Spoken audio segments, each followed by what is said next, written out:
medicilor au fost în zadar. Inima i-a cedat, iar Adelina a murit la 49 de ani. Salina Prai, singurul parc de accident din lume construit în subteran, a fost închis.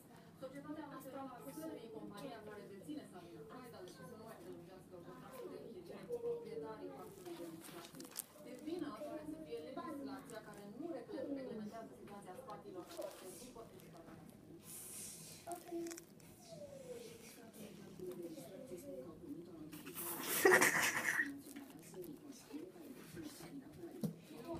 Oh, și eu fac videoclip.